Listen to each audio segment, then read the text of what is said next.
Ndugu zangu sikieni, dunia hii imeharibika sana. Swala la ushoga ni dhambi ambayo kwanza ilitokea ama ilidhihirika katika kile kipindi cha Sodoma na Gomora. Ndio maana Mungu aliamua kuangamiza ulimwengu ule kwa moto. Kiberiti cha moto kilishuka kwa sababu ya dhambi ya ushoga.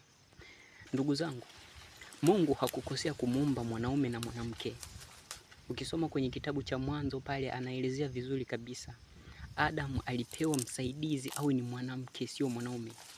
Sasa wanaume ambao mnachukua hatua ya kuoana wanaume kwa wanaume ni kudhalilishana tu ama kukengeuka.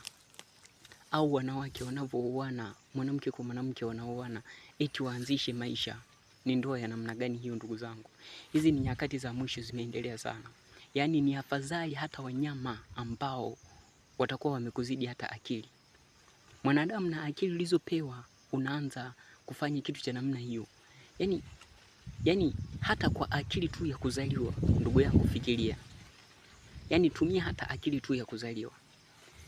Kwa ushoga ni dhambi ambayo inachochea ghadhabu ya Mungu iweze kuwaka ndani ya nchi hii, ndani ya taifa hili, ndani ya dunia hii ambayo ni mbovu. Licha ya kwamba mifumo mingine tunaiga katika nchi zilizoendelea.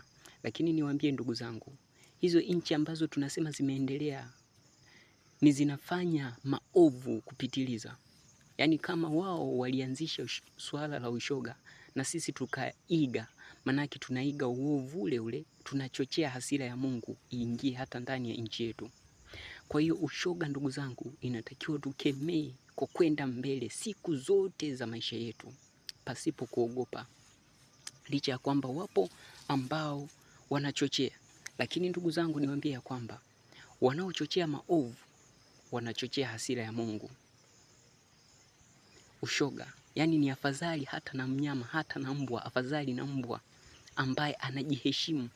Mbwa dume akikutana na mbwa dume mwenzake, wanaweza wakafukuzana kwa sababu tu ana umbile ama na jinsia ambazo zinafanana. Yaani hata majogoo jamani. Mbona yanaheshimiana? Huwezi ukaona jogoo anampanda jogoo mwenzake. Watafukuzana. Hata tetea, huwezi ukaona tetea anampanda tetea mwenzake. Wanafukuzana kwa sababu jinsia pale zinafanana. Hawawezi wakafanya tendo lolote la ndoa pale. Hata ng'ombe wanaheshimiana. Ng'ombe dume huwezi ukaona amempanda ng'ombe dume mwenzake. Au ng'ombe jike anampanda ng'ombe jike mwenzake, hamna, wataishia kufukuzana tu. Sasa sisi wanadamu tumekosa akili ya namna gani mpaka tunaanza kuchochea mambo kama haya?